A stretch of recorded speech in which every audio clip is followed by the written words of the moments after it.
Onigashima yang secara perlahan mendekati ibu kota bunga, di dalamnya terdapat banyak pertempuran sengit terjadi. Seperti Big Mom yang sedang melawan Kid dan Lau.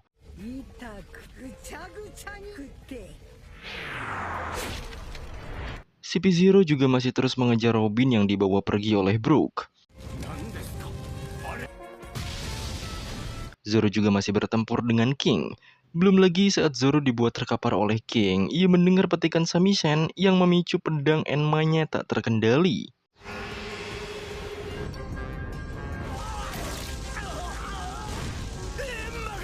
Orochi juga serasa bermimpi basah bisa bertemu dengan Komurasaki.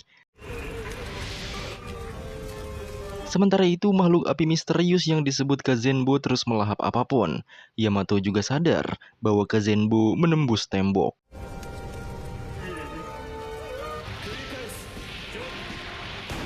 Pengumuman Maris juga terus terdengar bahwa Kazenbo terus menuju dasar dan sepertinya akan terus menuju ruang bawah tanah secara perlahan. Mendengar pengumuman itu, Yamato menyadari kalau Kazenbo terus ke bawah, ia akan sampai ke gudang senjata. Jika hal itu terjadi, bahan peledak dalam jumlah banyak akan meledak karena apinya.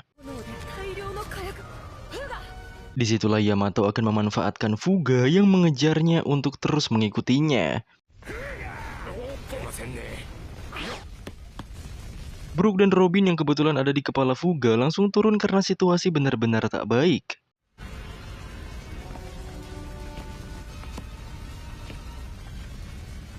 Agen CP0 sendiri terus berjalan di tengah kobaran api. Incarannya hanya satu, yaitu tak boleh membiarkan Nico Robin lolos. Namun suara Denenmushi kamera terdengar, yang ternyata itu adalah perbuatan dari Apu yang memotret CP0 di kastil Kaido ini.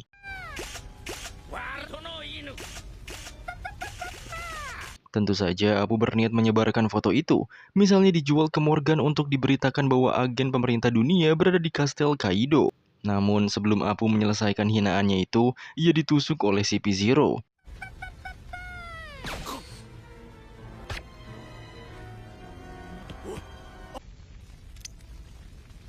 Sekarang tinggal X Drake. Tampaknya CP0 juga tahu identitas sebenarnya dari X Drake.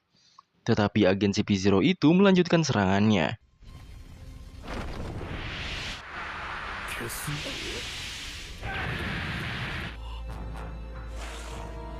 Untung saja Apu masih sadar dan bisa menyerang balik agen CP0 itu.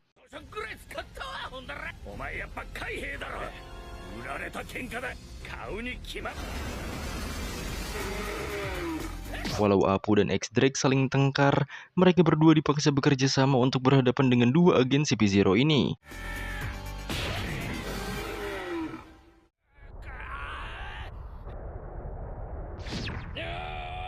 Di sisi lain, Momonosuke terus berjuang untuk membuat awan api yang lebih kuat dari Kaido. Tujuan Momo adalah menghentikan Pulau Onigashima yang terus menuju ibu kota bunga.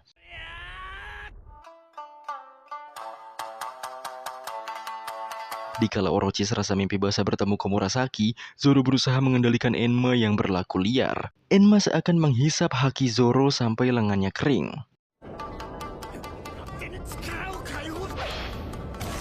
Untungnya Zoro berhasil mengendalikan Enma kembali. Tetapi King agaknya menyinggung Zoro yang mana King belum pernah melihat seorang pendekar pedang tak bisa mengendalikan pedangnya sendiri.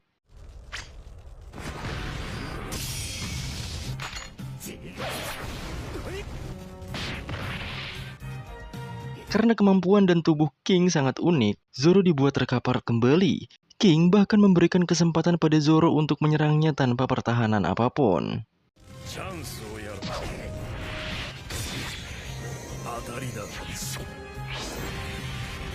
Balik ke Momo, ia yang terus berjuang menanamkan pendirian bahwa dirinya adalah penerus klan Kozuki. Ia akan menempati janji pada Luffy dan Yamato untuk melindungi negeri Wano. Sementara itu, Queen sendiri terus mencari Sanji, padahal Sanji tidak kemana-mana, hanya saja kecepatannya tak bisa dilihat oleh mata telanjang.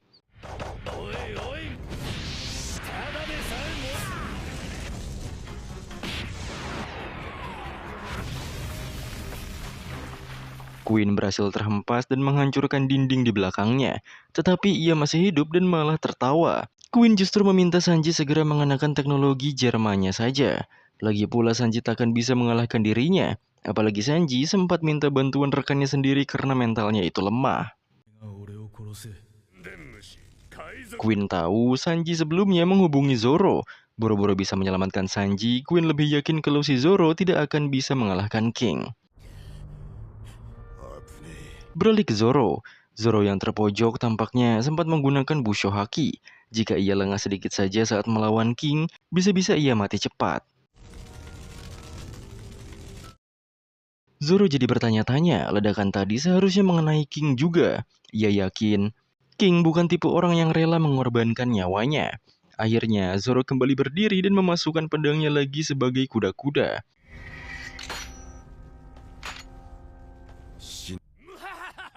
Balik ke Sanji, Queen memberitahu Sanji soal King. King adalah penyintas ras Lunarian yang dianggap telah punah. Lunarian adalah monster yang mampu bertahan di segala medan alam. Dahulu kala, mereka dianggap sebagai dewa. Sanji tak kaget, ia berlaku santai. Justru ia menanyakan balik, jika memang mereka ras superior, kenapa mereka punah? Karena bingung menjawabnya, Queen langsung menyerang Sanji. Di sisi Zoro sendiri, ia sepertinya akan mencoba menyerang King kembali.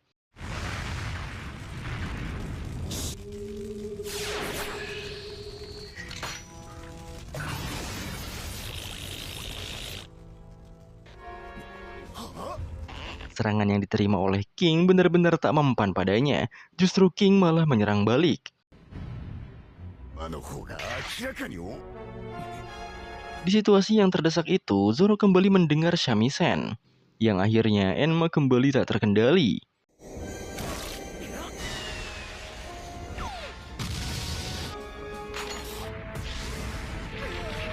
Zoro terlempar keluar Onigashima. Ia langsung memegang pedang Sandai Kitetsunya. Disitulah ia teringat pertemuannya dengan Sandai Kitetsu. Saat di Lodge Town, Zoro sedang memilih pedang diskonan dan murah. Kebetulan juga ada Tashigi di sana.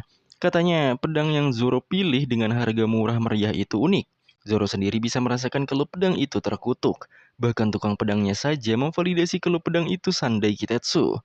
Mulai dari Kitetsu pertama, semua pedang Kitetsu itu pedang yang luar biasa. Tapi semuanya itu pedang yang terkutuk. Kebanyakan ahli pedang mengalami kematian tragis setelah menggunakan pedang Kitetsu ini. Di zaman sekarang, tak ada satupun pendekar pedang yang menggunakan Kitetsu. Itu karena penggunanya akan tewas meskipun menggunakannya tanpa mengetahui kutukannya. Zoro malah jadi lebih tertarik, tetapi ketertarikan Zoro malah membuat panik si penjual pedang itu. Akhirnya, Zoro pun ngetes mana yang lebih kuat dari keberuntungannya atau kutukan pedang Kitetsu ini. Kalau lengan Zoro terpotong, berarti Zoro hanya sebatas pria NPC saja di dunia yang luas ini.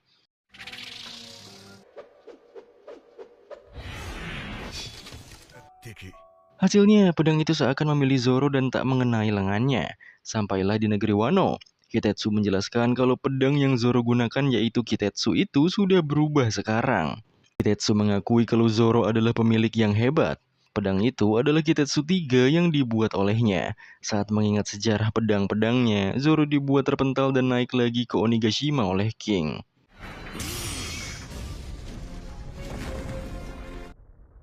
Saat berusaha bangkit lagi, Zoro melihat satu pedangnya yang lain yaitu Wado Ichimonji. Saat itu pedang Wado Ichimonji digunakan oleh Kuina, rival masa kecil Zoro. Setelah Kuina meninggal, Zoro meminta izin gurunya untuk menggunakan Wado Ichimonji. Zoro berjanji akan bertambah kuat dengan pedang ini untuk Kuina juga. Sampai namanya bisa mencapai surga dengan menjadi pendekar pedang terkuat di dunia. Selain itu, pedang baru Zoro adalah Enma yang diberikan Hiyori sebagai pewaris Enma dari Oden. Menurut Hitetsu, pedang terkutuk itu sangat cocok untuk Zoro bagaikan takdir. Karena faktanya, Wado Ichimonji dan Enma ditempa oleh orang yang sama, sang penempa pedang legendaris, Shimotsuki Kozaburo. Sekarang Zoro berusaha memikirkan banyak hal, termasuk sebuah pertanyaan besar di kepalanya. Mengapa pedang dari negeri Wano bisa berada di daerah pinggiran East Blue?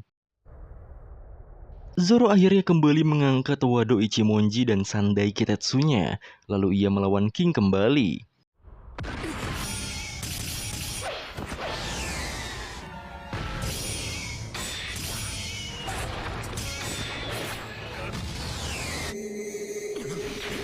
Di tengah tempurnya, Zoro juga merasakan Enma yang ada di dekatnya.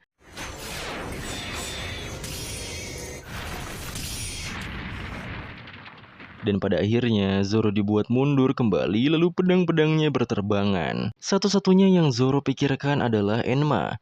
Enma adalah pedang dari negeri Wano. Sebelumnya, Momo pernah bertanya pada Zoro sebenarnya apa arti Sunachi yang Zoro ajarkan pada Momo. Karena Momo sebagai anak kecil dilarang mengucapkan kata-kata itu. Zoro sendiri menjawab bahwa ia hanya meniru kata itu dari seorang kakek di desanya dahulu. Zoro akhirnya teringat pada kakek di desanya dahulu. Kakek itu selalu ada di tepi laut, dan selama ini Zoro tak pernah tahu siapa namanya. Hitetsu sendiri sebelumnya pernah bilang bahwa Wado Ichimonji dan Enma ditempa oleh penempa pedang legendaris Shimotsuki Kozaburo. Sontak saja, Zoro mengingat masa lalunya lebih jauh.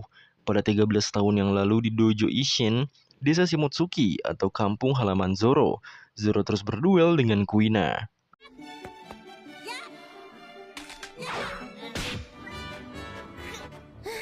Zoro yang terus kalah oleh Kuina pergi ke tepi pantai dan bertemu seorang kakek-kakek. Kakek itu mengajarkan kata Sunachi yang mengartikan keberuntungan untuk menyemangati jiwa. Tetapi Zoro tak tertarik kata-kata itu. Ia lebih memilih bertanya apakah benar kakek ini dulunya seorang samurai. Karena semua orang di dojonya berkata seperti itu.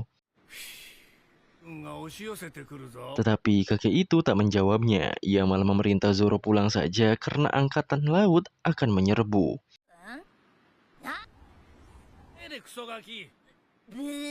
Singkatnya, Zoro malah berlatih di tepi pantai itu. Bukan karena di dojo membosankan, melainkan ia selalu dikalahkan oleh Kuina. Yang akhirnya Zoro diberikan 2 buah pedang oleh kakek itu walaupun tumpul. Katanya, si kakek hanya bisa menempa pedang seperti itu saat ini, dan Zoro bisa menggunakannya untuk latihan. Si kakek juga mengajarkan Zoro soal dunia berpedang. Pedang itu dibuat untuk menebas orang, pedang dibuat untuk membunuh orang. Penempa pedang membuatnya semematikan mungkin untuk merenggut nyawa. Pedang juga memiliki kepribadian dan sudah menjadi tugas pendekar pedang untuk menjinakkannya.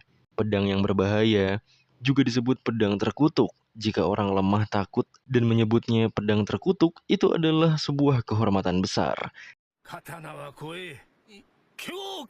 Karena pedang itu menakutkan, ditempa begitu keras untuk menjadi senjata yang menakutkan. Kakek itu juga memberitahu masa lalunya, bahwa pedang yang ia buat saat masih muda adalah pedang terhebat yang pernah ia tempa seumur hidupnya. Pedang yang luar biasa hebat itu bisa membuat siapa saja merinding hanya dengan memegangnya. Makanya si kakek memberinya nama Raja Agung dari neraka.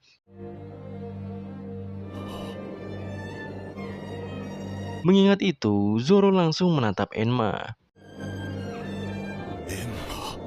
Sementara itu, Momo yang berusaha mengeluarkan awan api malah semakin panik karena pulau Onigashima seakan siap jatuh. Namun, ia tak sengaja bisa menarik awan api milik Kaido.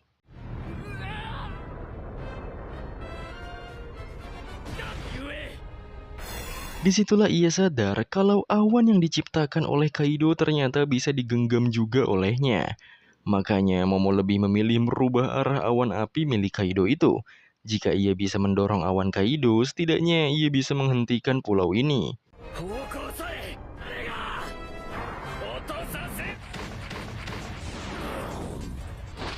Di sisi lain, X-Drake dan Apu memulai pertarungannya dengan CP0.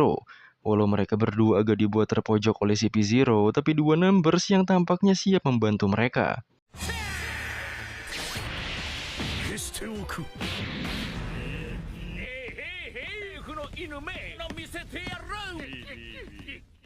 Balik ke Zoro, ia juga sadar kalau nama desa di mana ia berlatih adalah desa Shimotsuki. Ia yakin ini bukan kebetulan saja. Di hari kematian kakek itu, ia juga baru tahu kalau ia adalah kakek Kuina. Saat Zoro masih kecil, ia sering mendengar teman di dojonya mengatakan bahwa desa ini katanya didirikan oleh seorang bajak laut. Hitetsu juga pernah mengatakan bahwa Shimotsuki Kozaburo lebih dari setengah abad yang lalu ia kabur dari negeri Wano. Yang artinya, mungkin kakek di desa Zoro saat itu adalah seorang samurai dari negeri Wano. Ialah sang penambah pedang legendaris Shimotsuki Kozaburo. Menurut kakek itu, pedang yang hebat mengamati manusia dengan begitu cermat. Mereka sendirilah yang memilih penggunanya. Makanya sekarang Zoro merasa Enma datang padanya. Enma memilih Zoro dan ingin mengujinya. Sementara Wado Ichimonji sendiri pernah digunakan oleh Kuina saat duel untuk terakhir kalinya dengan Zoro.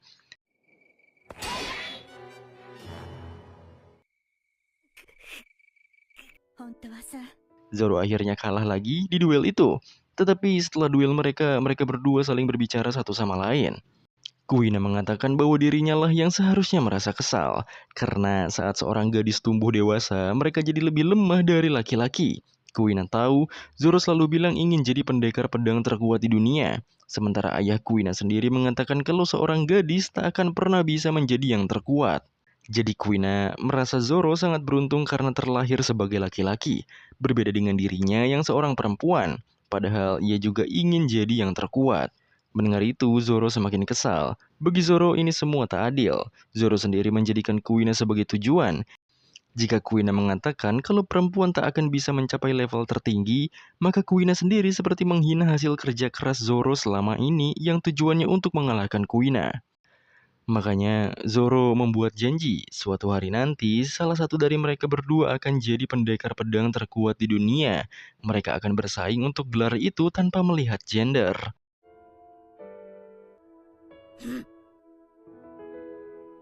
Namun besoknya, Kuina malah meninggal. Dengan keadaan sedih dan kesal, Zoro meminta Wado Ichimonji pada gurunya. Ia berjanji akan bertambah kuat demi Kuina juga. Dengan semua masa lalu itu, Zoro meningkatkan moralnya kembali. Ia juga memotivasi bahwa pedang adalah senjata yang jujur dan tidak menyimpan niat jahat. Yang artinya sejak awal kekuatan Zoro lah yang kurang. Karena sepertinya Oden saja mampu bertarung dengan mudah bersama Enma. Tak mungkin sekelas Oden hakinya diserap seperti yang Zoro alami ini. King juga mulai mendekati Zoro. Bahkan banyak bawahannya juga di sana. Saat ini yang Zoro lakukan adalah mengontrol hakinya agar terus stabil.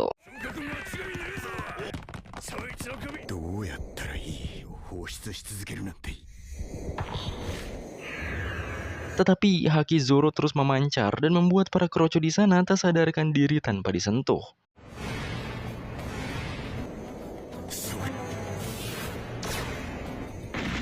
King sadar kalau lawannya ini tampaknya pengguna Hausoku.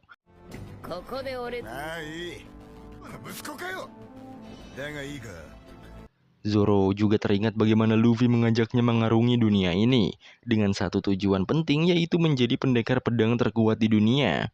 Ia juga tak peduli mau sebagai kriminal atau apapun itu, ia akan mengukir namanya ke seluruh penjuru dunia. Luffy sendiri hanya nyengir. Ia sadar kru calon Raja Bajak Laut memang harus sehebat itu. Makanya Zoro tersenyum sekarang, mengingat janji pada kaptennya sekaligus sahabatnya.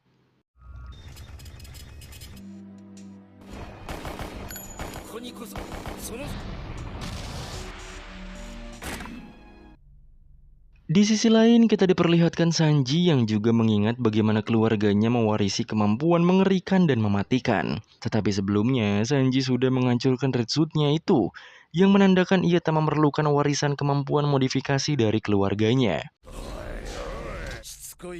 Melihat hal itu, Queen merasa kecewa pada Sanji karena malah merusak Red Suit-nya. Padahal Sanji telah memberinya kesempatan. Semua putra Judge adalah cyborg yang tak hanya memiliki tubuh yang dimodifikasi, tapi juga hati yang dimodifikasi. Jadi kesempatan Queen maksudnya adalah kesempatan untuk menghajar salah satu dari mereka, lalu menghabisinya dengan penemuan ilmiahnya sendiri. Maka dari itu Queen melakukan banyak serangan beruntun. Melihat laser dari matanya, Sanji sadar itu adalah kemampuan milik Ichiji. Di sisi lain, para geisha terus berlindung dan mengkhawatirkan salah satu rekan mereka yang sebelumnya kena hajar Sanji. Wanita bernama Osome itu juga memiliki peliharaan seekor tikus.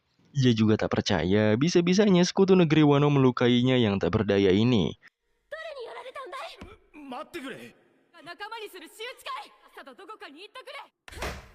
Untungnya saat ini Osome baik-baik saja, tetapi ledakan dari pertarungan Sanji dan Judge membuat persembunyian mereka runtuh seketika. Para geisha pun memutuskan untuk lari mencari tempat berlindung, tetapi Osome malah mengkhawatirkan tikusnya yang hilang. Saat teman-temannya mengajak Osome untuk buru-buru pergi, Osome malah memilih mencari tikus itu dulu.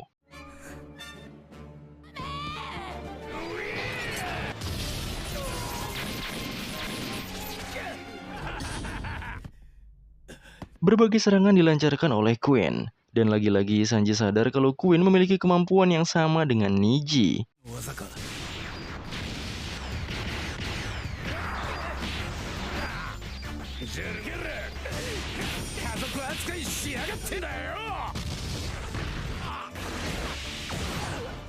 Queen juga memvalidasi, ia memang telah meneliti semua kemampuan Jerma serinci mungkin. Ia bisa meniru semua jurus saudara-saudara Sanji. Dengan begitu, Queen bisa menunjukkan kalau ia adalah ilmuwan yang lebih hebat daripada Judge.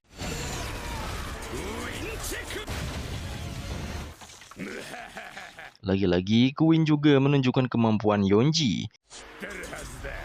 Tujuan Queen menunjukkan semua kemampuan itu agar Sanji mengenakan red suit-nya. Tetapi tanpa kostum apapun, Sanji mulai serius dalam pertarungannya.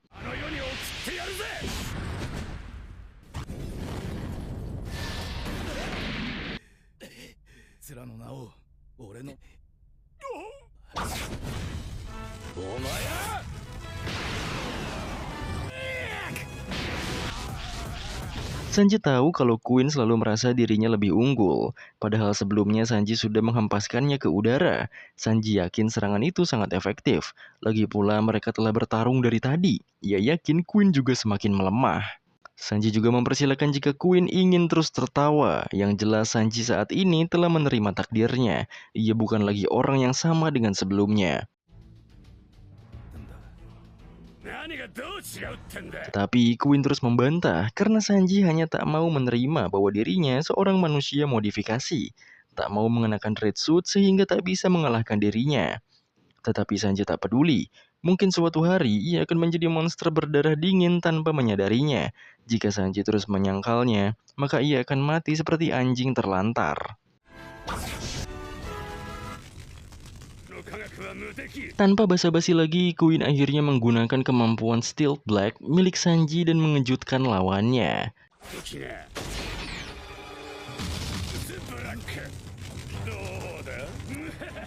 Karena Queen tak terlihat, ia menyerang Sanji dari belakang. Namun Sanji tak tinggal diam, ia juga menghilang. Bukan karena kemampuan Jermanya, melainkan dengan kecepatannya.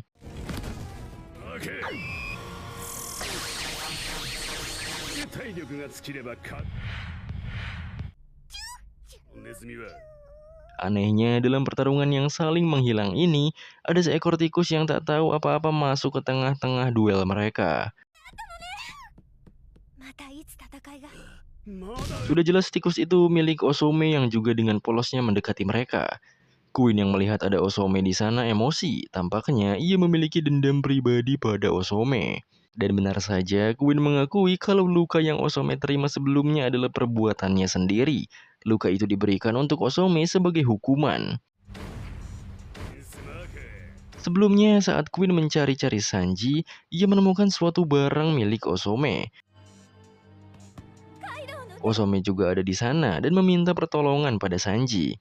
Melihat Osome, ia jadi teringat di mana Osome selalu menolak permintaannya untuk berhubungan dan selalu beralasan tidak enak badan. Padahal Queen selalu menjadi pelanggan yang baik dan Queen merasa Osome malah besar kepala. Setelah tak berhasil dengan Komurasaki, ia jadi suka pada Osome.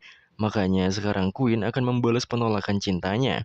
Dengan menggunakan kemampuan Steel Black, ia menyerang Osome.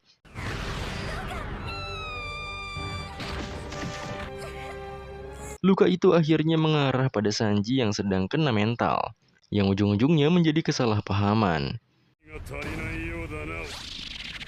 Sanji yang juga melihat Osome langsung mengingat ideologi dan prinsipnya. Awalnya ia takut kemampuan Jerma yang bangkit membuatnya tidak waras. Tetapi mau bagaimanapun ia tak bisa memaafkan siapapun yang melukai wanita. Jadi semua yang telah ia dapatkan, misalnya tulang yang kuat, otot yang padat, dan kecepatan yang luar biasa, itu semua hanyalah tambahan dari kekuatan yang sebenarnya. Tentu dengan tambahan haki yang sudah ia latih ke kerangka luar, kakinya akan diselimuti api yang lebih kuat dari sebelumnya.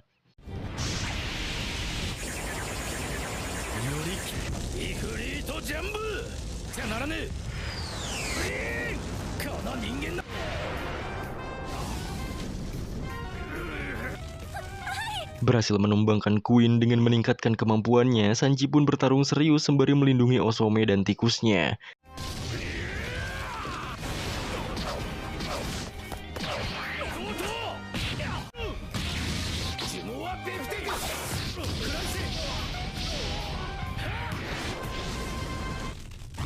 Tampaknya Queen agak terpojok, tapi ia berlaku santai dan terus memberikan serangan mental pada Sanji untuk menanamkan ingatan pahit soal Jerma.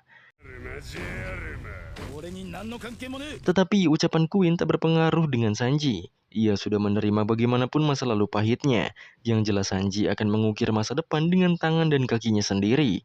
Ia adalah koki kelas atas di lautan. Tak peduli bagaimana tubuhnya akan berubah, dirinya tetaplah dirinya, seorang koki dan kru bajak laut topi jerami.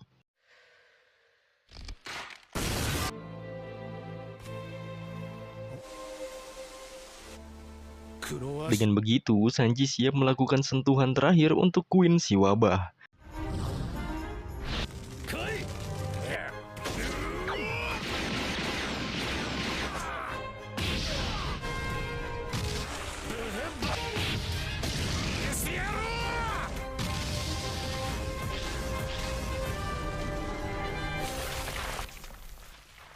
Pada akhirnya, Queen dikalahkan oleh Sanji.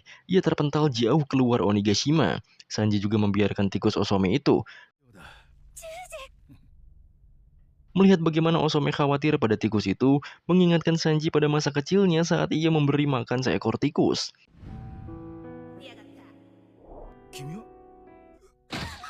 Setelah itu, Sanji pun pingsan karena kelelahan.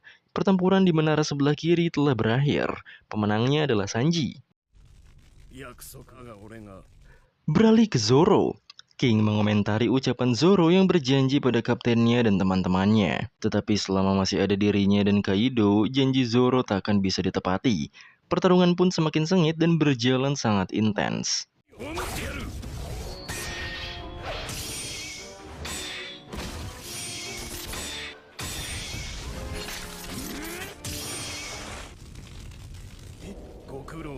Zoro sudah berhasil menebas perut King, tetapi King malah meminta maaf karena pedang Zoro tak akan mempan padanya.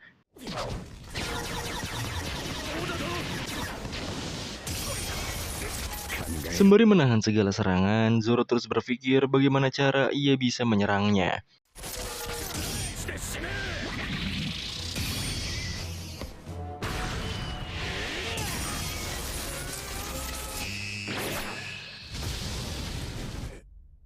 Serangan yang cukup besar dari Zoro mengejutkan beberapa kroco yang sempat melihat mereka berduel. Zoro tampaknya berhasil sedikit melukai King dan menghancurkan topengnya. Zoro sudah mengerti cara kerja kekuatan King.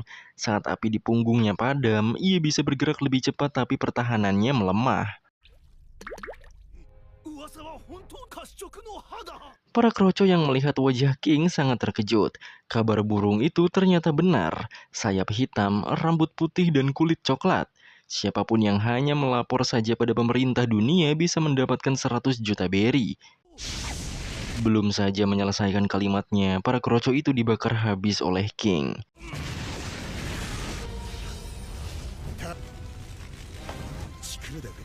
Zoro yang melihat wujud asli King memintanya keluar dari kastel.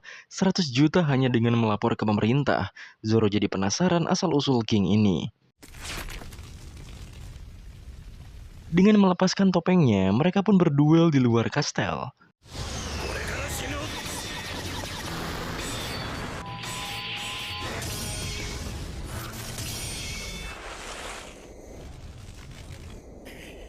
Zoro semakin yakin King pasti berasal dari tempat yang tak biasa, tapi yang jelas ia harus segera mengalahkan King. 危うさは感じている。俺もだよ、お前ら。さんこそ。 Tetapi King mengatakan bahwa yang akan menjadi Raja Bajak Laut adalah Kaido seorang. 譲る気はねえ。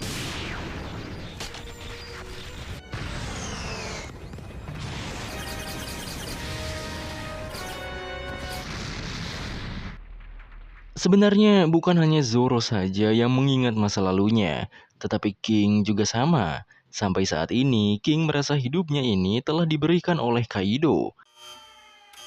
Di masa lalu, tepatnya di Pang Hazard, seorang kelinci percobaan berusaha melarikan diri dengan mengamuk dan merusak penahannya.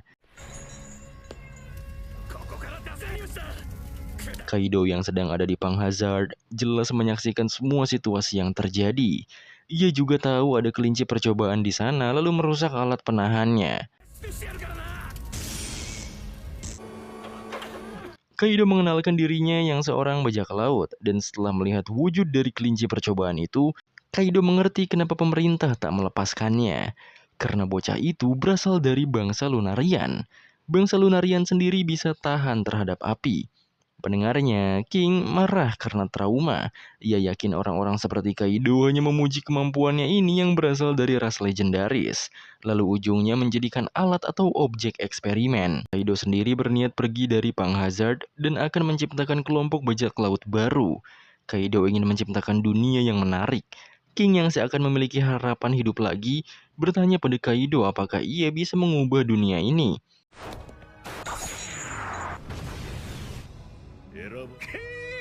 Jelas saja Kaido menjawabnya dengan percaya diri, karena memang ialah yang bisa mengubahnya.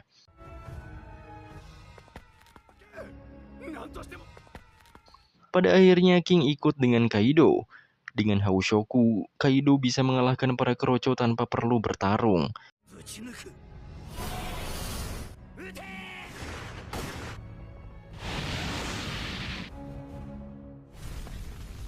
Setelah membantai angkatan laut, mereka pun berkenalan.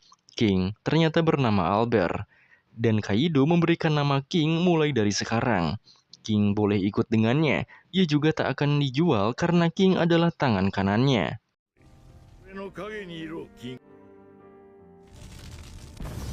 King akhirnya mengatakan bahwa dunia ini hanya memerlukan satu raja saja, sementara Zoro memperhatikan api di punggung King.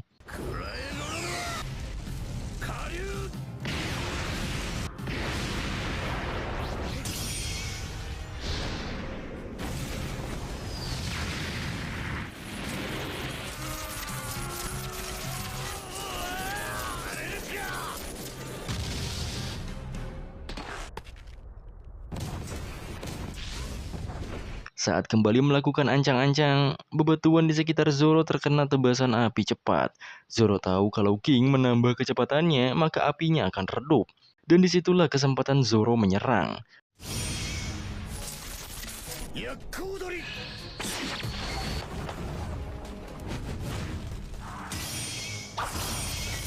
Benar saja, King mengakui kemampuan Zoro bertarung dan menganalisis kemampuan musuhnya, sehingga ini jadi pertarungan dengan babak terakhir untuk mereka.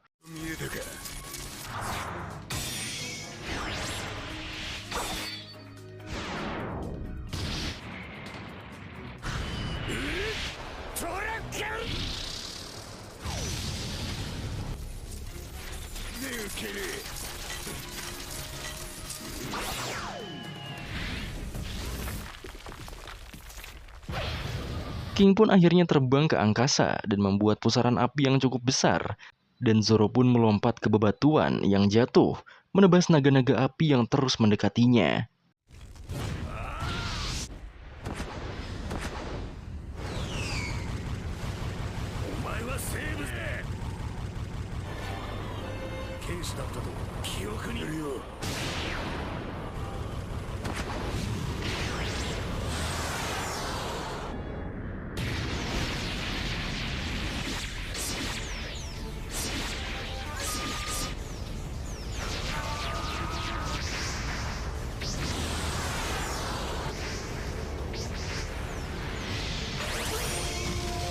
Disitulah Zoro mulai melancarkan serangan serius.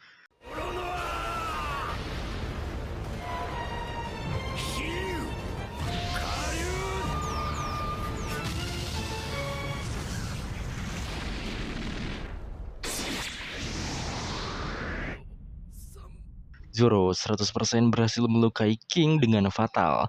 King sendiri langsung teringat kaptennya. Sejak dulu King merasa Kaido adalah Joy Boy.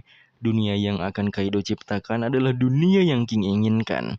King meminta agar Kaido harus terus menjadi yang terkuat, karena ia akan membuat Kaido menjadi raja bajak laut.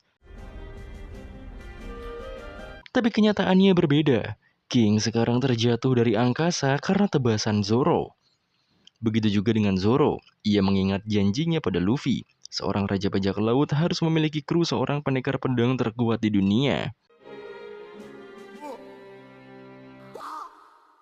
じゃねえか陸の王に Zoro pun mengakui bahwa dirinya akan menjadi raja neraka. Setelah King jatuh sama seperti Queen sebelumnya, Zoro mengubah arah lompatannya agar kembali ke atas Onigashima.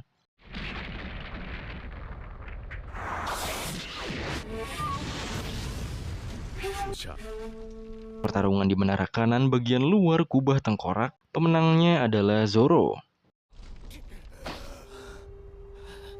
Setelah berhasil naik kembali ke atas daratan Onigashima, Zoro tampaknya mulai lemas, bahkan untuk membangunkan dirinya sendiri saja tak mampu.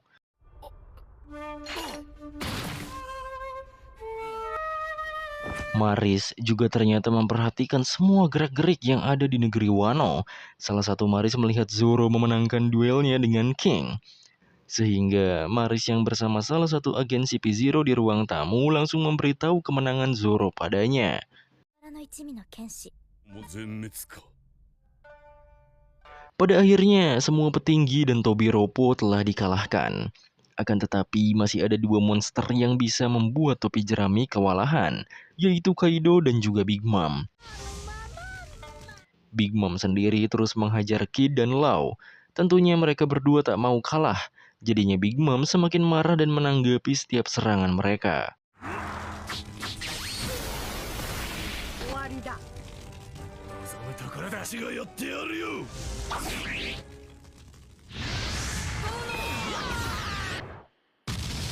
Hal yang sama juga terjadi dengan Kaido dan Luffy. Pertarungan antara Luffy dan Kaido berlangsung semakin sengit. Akan tetapi, ada sisi lain dari pertarungan sengit ini. Kemenangan Luffy bisa saja sia-sia karena awan api. Onigashima akan terjatuh, dan bahan peledak yang ada di Rubana bisa membuat ibu kota bunga meledak.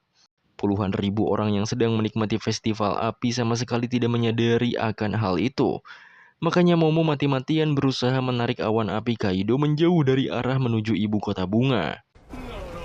Dan lagi ada krisis lain. Dendam membara Kanjuro yang telah direncanakan oleh Orochi sedang menuju ke dasar Rubana untuk meledakkan Onigashima di udara. Yamato sedang mengejarnya, bahkan ia sudah sampai di pintu masuk yang dijaga oleh Numbers bernama Rocky. 奪って Untuk mendobrak dan mengalihkan perhatian Rocky, Yamato memanfaatkan Fuga yang terus ikut dengannya.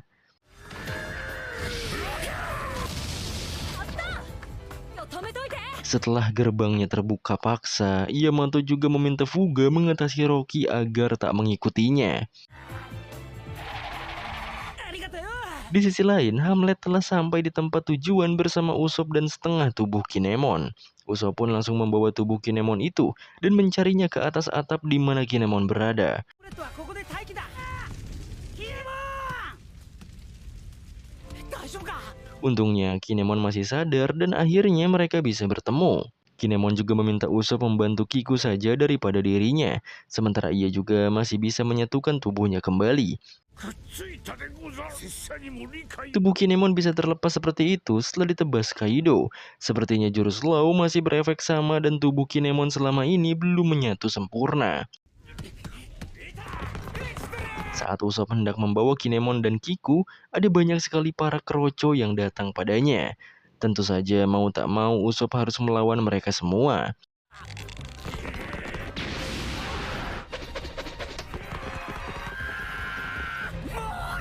Karena musuh terlalu banyak, Usopp jadi incaran mereka dan dikepung di setiap penjuru atap. Kinemon meminta Usopp membawa Kiku saja, sementara Kiku meminta Usopp membawa Kinemon. Jelas saja dua-duanya membuat Usopp kesal, karena jika mereka berniat mati, untuk apa Usopp jauh-jauh ke tempat ini? 俺は死にたか Alhasil, Usopp nge-spam nembakin mereka.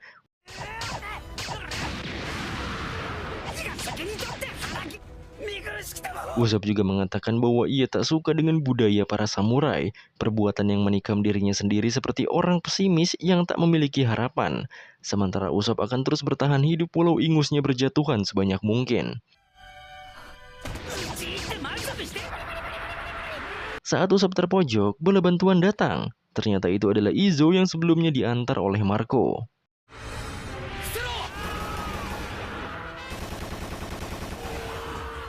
Setelah meredam cukup banyak musuh, Izo langsung melihat Kinemon yang kritis. Tetapi mereka justru mengkhawatirkan Kiku yang jauh lebih kritis lagi. Izo juga meminta Kiku tak banyak bicara karena pendarahan hebatnya. Izo akan menolong mereka semua dan menunjukkan bahwa dirinya juga adalah bagian dari pengikut Oden. だから生きろ Izo membuka kimononya dan terlihat jelas tato klan Kozuki di belakangnya. Izo meminta mereka percaya pada Luffy yang akan memenangkan peperangan ini.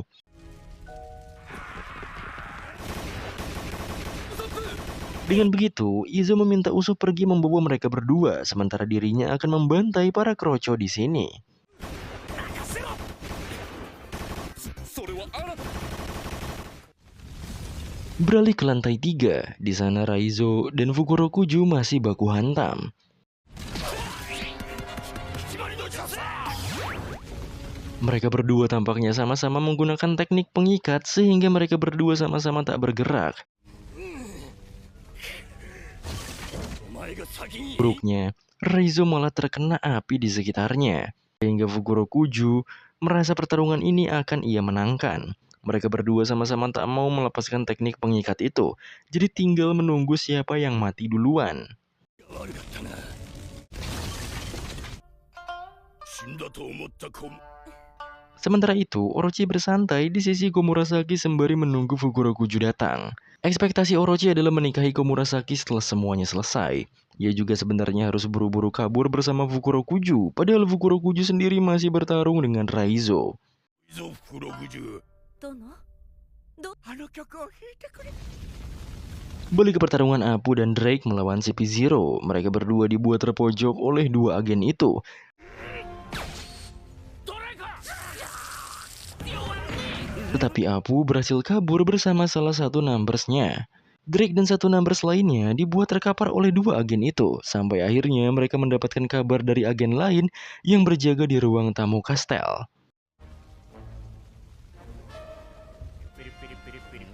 まだだすべきだ Agen di sana melaporkan kalau mereka harus segera pergi karena para petinggi Kaido telah kalah. が勝利するようなことで起きている事件ぞ確かここ Jika sampai generasi terburuk menang, ini akan jadi sebuah sejarah. Dan hal itu akan menjadi pemicu dari semua yang akan terjadi di seluruh dunia ini. Apa yang akan terjadi beberapa menit ke depan akan mengukir sejarah di beberapa tahun ke depan. Kaido dan Luffy sendiri terus baku hantam di atas Onigashima. Luffy juga menggunakan gear third dan terus nge-spam Gomu Gomu no. Bukan Kaido saja yang bosan, tapi penonton juga sama.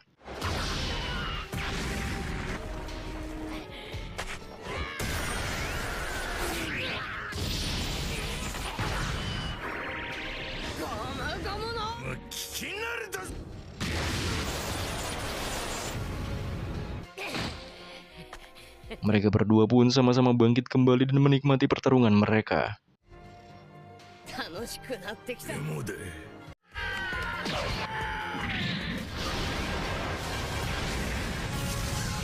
Saat mereka beradu pukulan dan Hausoku, pulau selalu bergetar.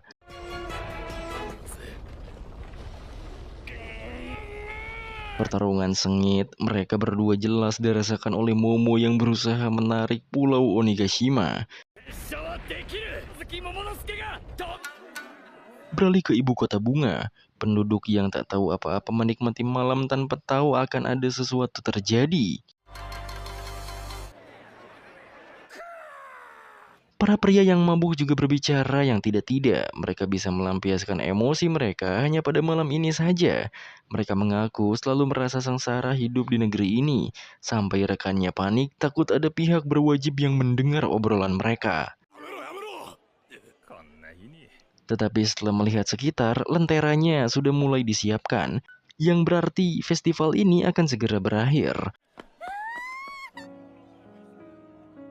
ご先祖様に お前も Otoko juga melihat proses penyiapan lentera itu.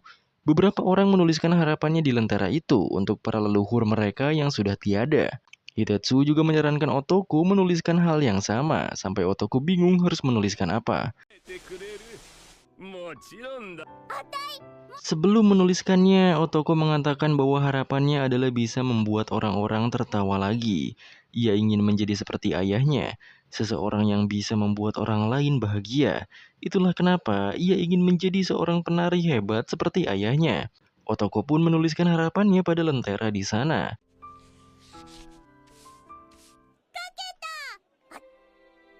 Saat Hitetsu membacanya, ia beneran terkejut. Karena Otoko berharap bisa bertemu dengan ayahnya lagi.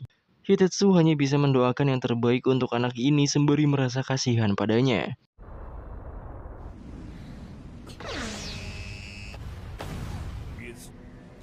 Balik ke atas Onigashima. Di sana mereka saling bertatapan. Kaido mengaku malam ini cukup cerah. Bulan purnama di langit dan musuh besar di bumi. Baginya momen ini jarang ia rasakan lagi. Makanya ia meminum sake untuk menikmati malam ini. お前始まりやれ 鬼ヶ島でも大お子様か Dengan begitu Kaido siap bertarung kembali dengan Luffy. Luffy pun nyengir, ia sudah tak sabar memenangkan pertarungan ini sehingga bisa berpesta dengan teman-temannya. 手ができるよ Sebelum memulai pertarungan, Kaido mulai mabuk dan memancarkan hakinya. Emosinya tak stabil, tapi kekuatannya sama saja.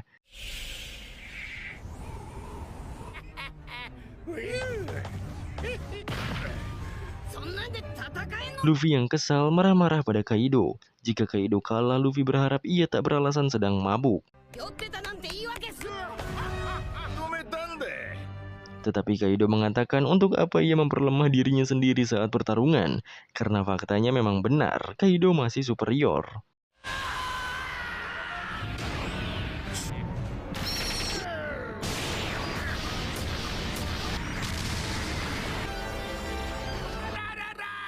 Kastel juga semakin lama semakin ambruk.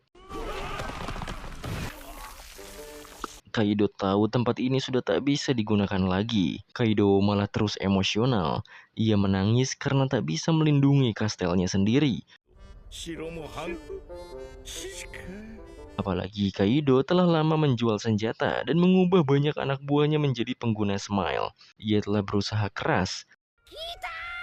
本当に酔ってんのか やったぜ Luffy pun tak peduli dengan sikap mabuk Kaido. Ia masih berusaha menyerangnya. Kaido juga sama.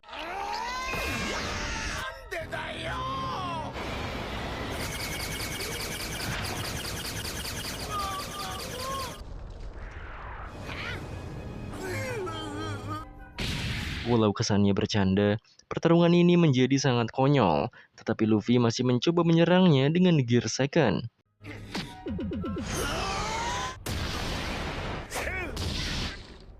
Lagi-lagi Kaido mengeluh dan menangis. Anaknya menentang dirinya, lalu melarikan diri. Luffy juga kagak bisa fokus pada Kaido yang mulai aneh ini.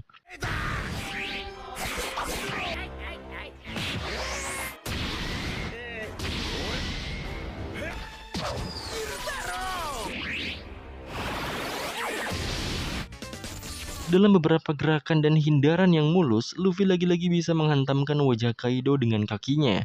Tetapi mereka kembali beradu haki.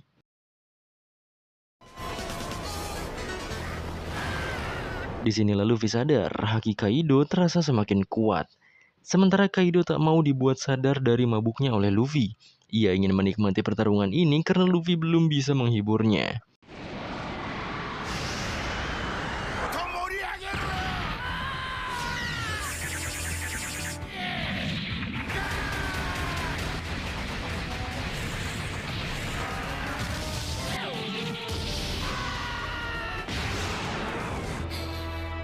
beralih sejenak dari pertarungan mereka berdua.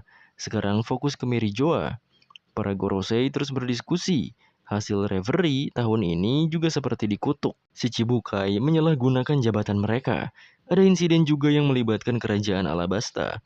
Belum lagi pasukan revolusi berhasil masuk ke Merijoa. Dari banyaknya masalah, mereka akan fokus pada satu masalah lain, yaitu soal negeri Wano. Siapa yang menyangka pertarungan di sana menjadi menegangkan seperti ini? Prioritas mereka juga menangkap Nico Robin. Para bajak laut itu kemungkinan akan mati karena lawannya adalah Kaido dan Big Mom langsung. Mereka juga harus fokus pada keberadaan buah iblis. Di luar perairan Wano sendiri ada banyak kapal perang pemerintah dunia. Mereka juga memasuki mode peperangan.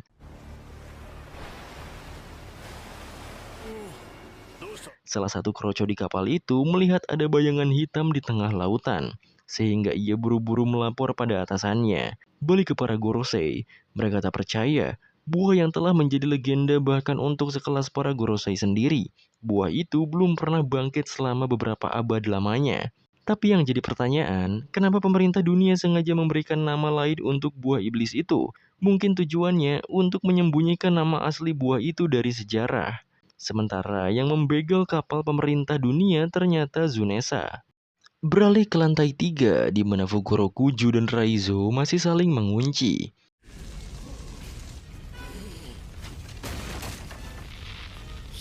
Fukurokuju tampak sangat panik karena ada api yang mulai menyambar kimononya. Makanya ia meminta Raizo menghentikan teknik penguncian itu karena mereka berdua bisa mati. Di lantai lain, banyak samurai yang berbondong-bondong berusaha turun dari lantai yang mulai terbakar habis.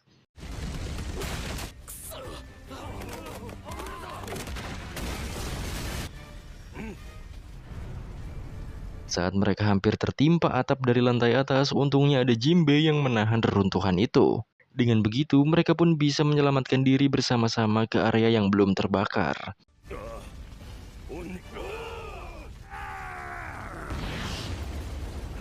Jinbe yang melihat sekeliling lantai, di sana ada cukup banyak samurai yang mati karena kebakaran, bukan karena pertempuran. Di lantai pertunjukan, Big Mom juga melampiaskan kemarahannya. Chopper merasa mereka harus segera keluar dari tempat ini, tetapi tubuh Chopper merasa aneh dan bergetar. Ternyata Chopper telah kembali ke ukuran normal. Sekarang Chopper telah terbebas dari efek samping pembesaran tubuhnya. Setelah semua itu, Chopper merasa sangat khawatir pada Zoro. Ada 20 hingga 30 tulang yang patah dan banyak luka berat di tubuhnya. Sebagai ganti pengobatan super cepat itu, tubuhnya akan mengalami 2 kali lipat rasa sakitnya. Chopper hanya bisa berharap Zoro segera memenangkan pertarungannya, karena rasa sakit 2 kali lipat itu bisa membuatnya tak bisa bergerak.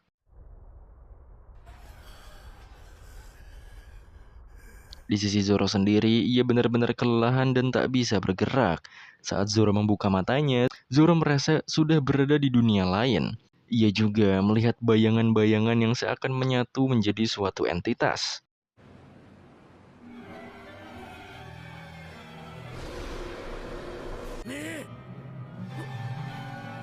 Entitas itu seakan berniat mencabut nyawa Zoro. Makanya Zoro agak panik apalagi ia masih lemas setelah pertarungan. Di sisi lain, Franky mengkhawatirkan Zoro dan sedang mencarinya. Sementara itu, Izo masih bisa berdiri dan berusaha melawan siapapun yang mendekatinya.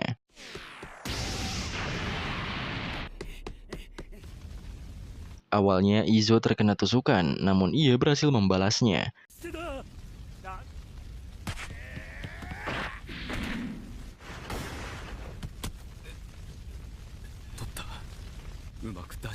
Dengan darah yang masih mengalir, Izo pergi dari sana. Ia hanya berharap Kiku dan Kinemon bisa kabur dengan selamat. Tetapi buruknya, si P-Zero malah berpapasan dengan Izo. Si P-Zero mengatakan bahwa mereka sudah tahu kalau Izo ada di peperangan ini. Makanya, ia menyarankan untuk berpura-pura tidak saling berjumpa saja. Lagi pula, mereka sedang ada di posisi untuk tidak mengabaikan mantan anggota bajak laut Shirohige untuk melakukan kejahatan bersejarah. Tapi saat ini mereka hanya punya urusan dengan topi jerami. Saat para agen itu meninggalkan Izo malah menghentikan mereka. Sekarang kita beralih ke gudang bawah senjata, di mana Yamato masih terus menuju ke sana. Kazenbo juga sama, ia menuju gudang bawah. Saat Yamato melihat Kazenbo itu, ia langsung menggunakan kemampuan buah iblisnya dan berusaha membekukan semua peledak di seisi ruangan itu.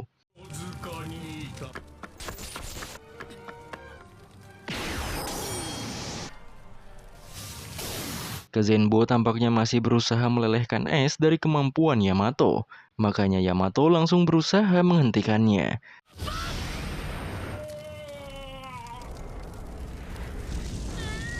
Di lantai pertunjukan sendiri, Kid dan Law berusaha melawan Big Mom yang semakin menggila.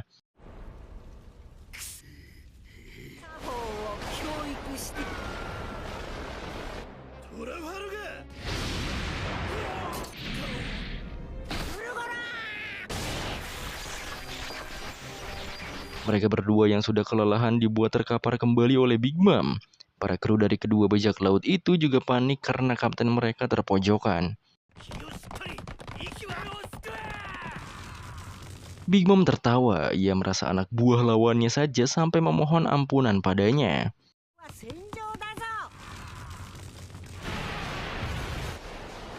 Setelah itu, kru bajak laut Kid dan bajak laut Hati rela maju demi melindungi kapten mereka. Tetapi Big Mom tak membiarkan mereka bergerak dengan serangan areanya.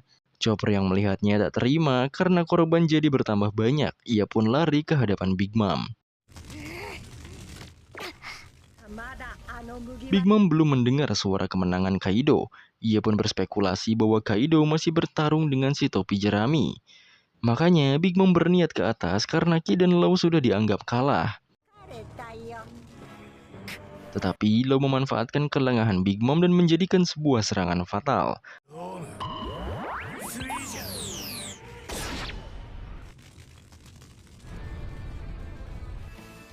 Walau tusukannya tak mempan untuk Big Mom, Law membuat serangan kejutan dari dalam yang sebelumnya juga efektif pada Big Mom.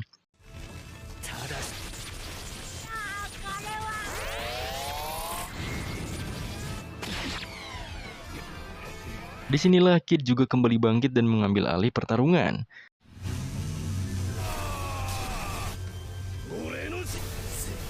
Dengan kepercayaan bahwa tak ada benda yang tak bisa dilukai, Kid membuat semacam replika serangan dari besi-besinya.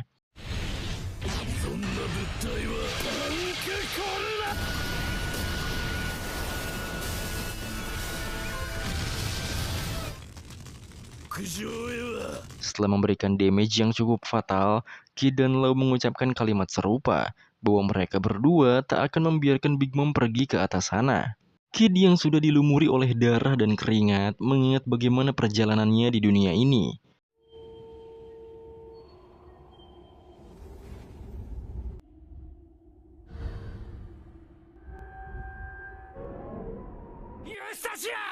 Saat ia mendengar teriakan Law untuk segera melakukan serangan, instingnya kembali aktif dan ikut bertarung kembali. Beralih ke Yamato, ia masih menjaga dan mencari cara untuk memadamkan Kazenbo agar tak berusaha membakar peledak di ruangan senjata ini.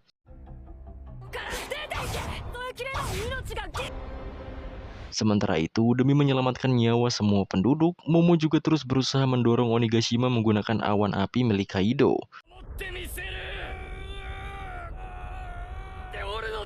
Ia terus menyemangati dirinya, mengingat bagaimana orang-orang bertarung mati-matian demi negeri yang akan ia pimpin ini. Luffy dan Kaido masih baku hantam sampai muncrat kemana-mana.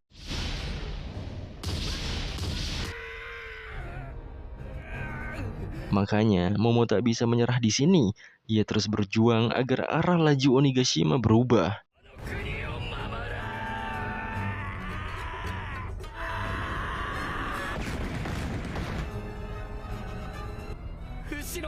Dan akhirnya Momo berhasil menggerakkan Onigashima.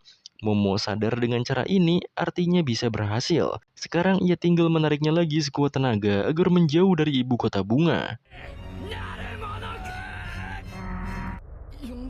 Saat menarik pulau, Momo justru gagal fokus karena mendengar sebuah suara padahal di sekitarnya tak ada apapun.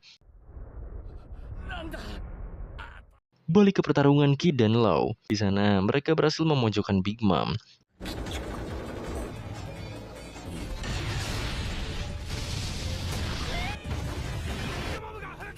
Tentu saja, semua orang yang melihatnya merasa senang bisa memojokkan Big Mom.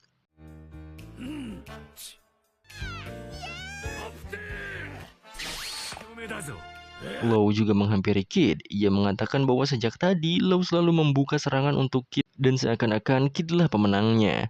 Ujung-ujungnya mereka berdua ribut lagi.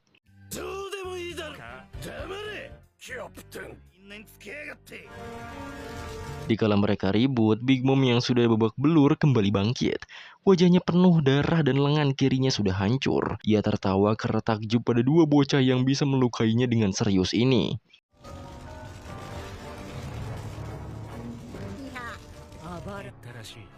Tetapi Big Mom membawa jiwanya sendiri dan menghidupkan tulang-tulangnya yang hancur, sehingga ia bisa beregenerasi kembali.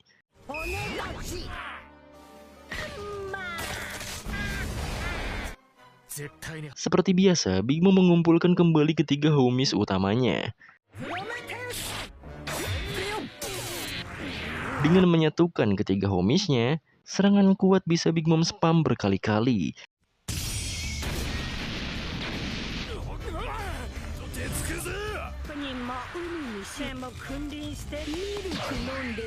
Ia juga mengatakan bahwa posisinya sebagai Yonko ini sudah lama ia duduki bahkan sejak para generasi terburuk nyusu di pentil emaknya.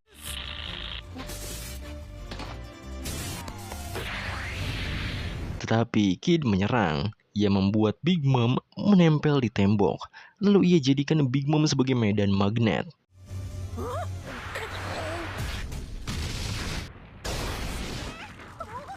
Belum puas akan hal itu, Kid dan Lau melakukan kombinasi serangan yang unik.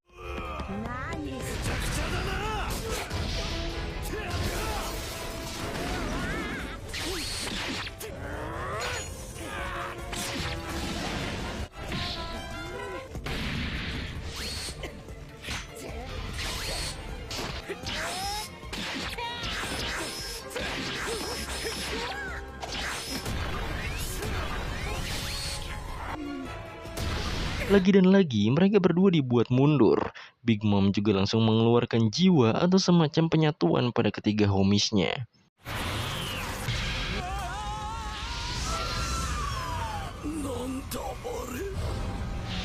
Dengan kemampuan yang belum pernah dilihat sebelumnya, Big Mom pun melakukan serangan brutal pada Kid.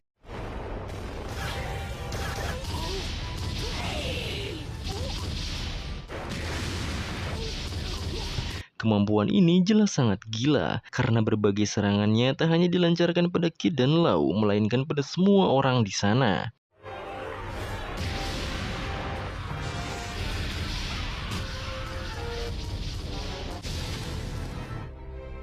Tapi yang jelas, Kid dihajar habis-habisan sampai krunya lemas dan tak bisa apa-apa. Saat Big Mom tertawa seakan ia sedang di atas angin, ia lupa dengan Lau yang sudah menyiapkan berbagai serangan untuk Big Mom. タクト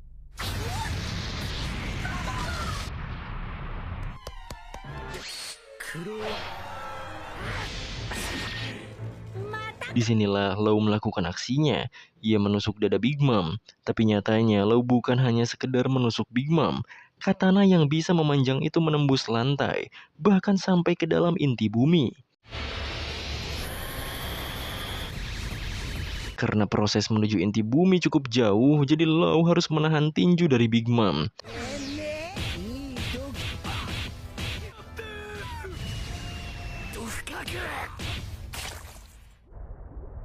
Setelah ujung pedangnya sampai di inti bumi, serangan kejutan pun dilakukan sampai Onigashima, bahkan daratan Wano sedikit bergetar dan menciptakan lubang luar biasa dalam.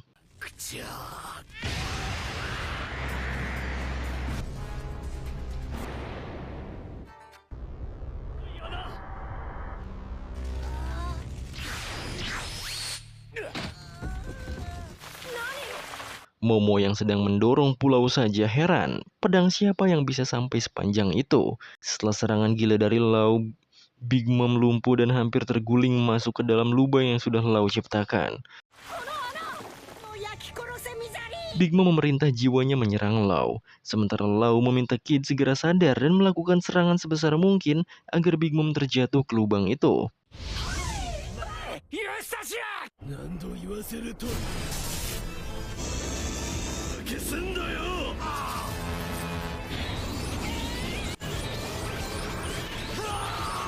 Serangan Kid benar-benar menggetarkan Onigashima, makanya Momo kerepotan karena pulaunya terus bergetar.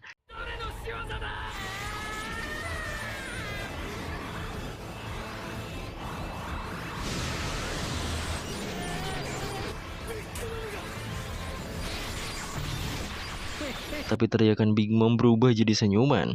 Big Mom memancarkan Housoku Hakinya yang menandakan pertarungan ini belum berakhir.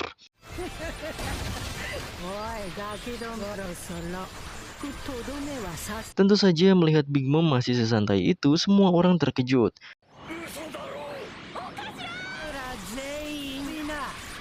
Big Mom juga akan memberikan pilihan pada mereka semua, kehilangan 50 tahun sisa usia mereka atau tetap hidup dan menjadi bawahannya. Semua orang tahu kalau Big Mom menggunakan kemampuan Soul Pokasnya. Mereka semua menahan diri agar tidak takut pada Big Mom, tapi kenyataannya rasa takut membuat jiwa mereka terbawa.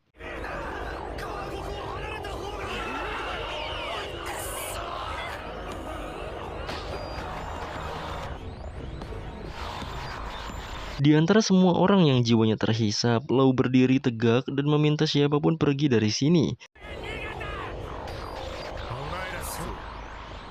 Sementara Kid jelas membantah tawaran menjadi bawahannya. Untuk memanipulasi suara teriakan kematian Big Mom, Lau menggunakan kemampuannya agar suara Big Mom tak terdengar. Kemampuan ini Lau tiru dari Corazon di masa lalu. Makanya sekarang Kid tinggal memaksa Big Mom jatuh ke bawah tanpa suara, dan Lau menebas homis yang diciptakan Big Mom.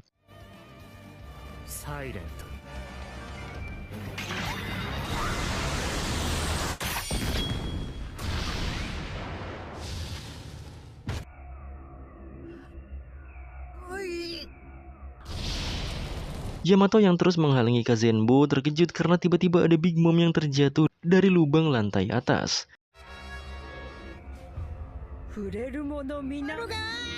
Big Mom kesal karena apapun yang ia sentuh jadi tak menimbulkan suara.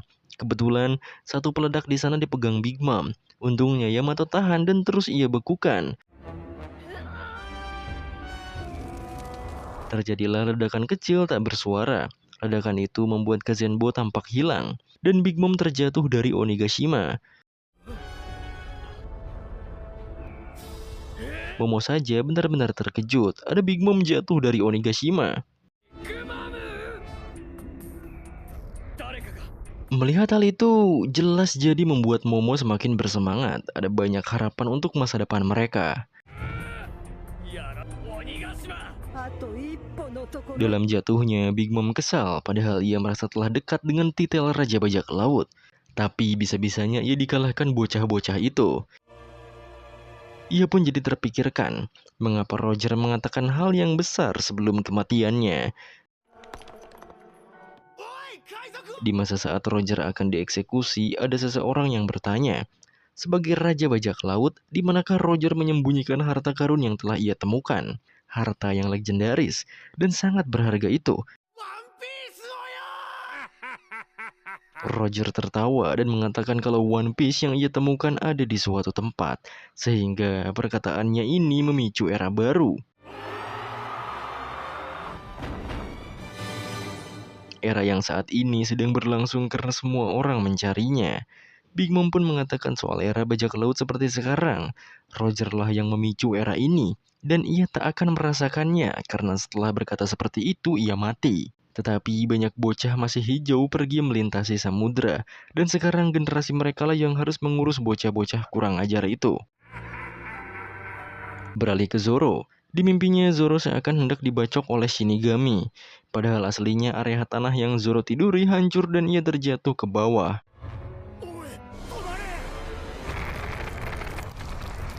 Di sisi lain, Raizo sudah terbakar tapi masih hidup. Fukurokuju sendiri tak kuat menahan dirinya yang semakin lama juga semakin terbakar.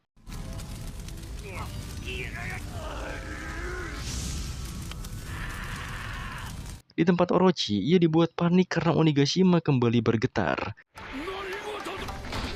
Kembali ke Big Mom. Big Mom terus berpikir kenapa Roger tak mengatakan saja apa itu One Piece. Apakah harta itu nyata dan di mana keberadaannya? Saat jatuh itu, Big Mom melihat pemandangan indah ibu kota bunga. Ia jadi teringat bagaimana proses hidupnya sejauh ini.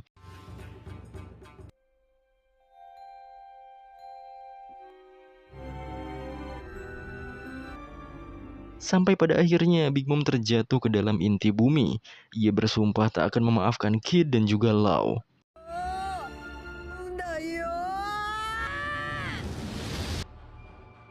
Ledakan pun terjadi. Ledakannya cukup besar, tapi karena kemampuan silent dari Law, tak ada suara sama sekali. Yonko Big Mom melawan generasi baru. Pertempuran berada di lantai pertunjukan, di dalam kubah tengkorak. Pemenangnya adalah Eustace Kid dan Trafalgar Law.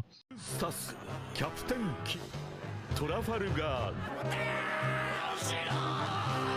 Kedua kru yang menyaksikan kemenangan kapten mereka akhirnya bersorak bersama-sama. Beralih ke Momo, ia yang masih menarik Onigashima merasakan rasa sakit dan suara misterius. Momo sepertinya sadar bahwa itu adalah suara Zunesha. 拙者を呼んでるのは Yamato sendiri merasa aman untuk sementara semuanya bisa diatasi. Karena ledakan sebelumnya, Yamato jadi bisa berkomunikasi dengan Momo. Momo pun berbicara serius dan meminta Yamato mendengarkannya. やったか近くに Intinya, Zunesha semakin mendekat. Tentunya Yamato tahu soal Zunesha. Zunesha adalah gajah yang disebutkan Oden di catatannya. Kata Momo, ia adalah rekan Joyboy yang melakukan kejahatan 800 tahun yang lalu.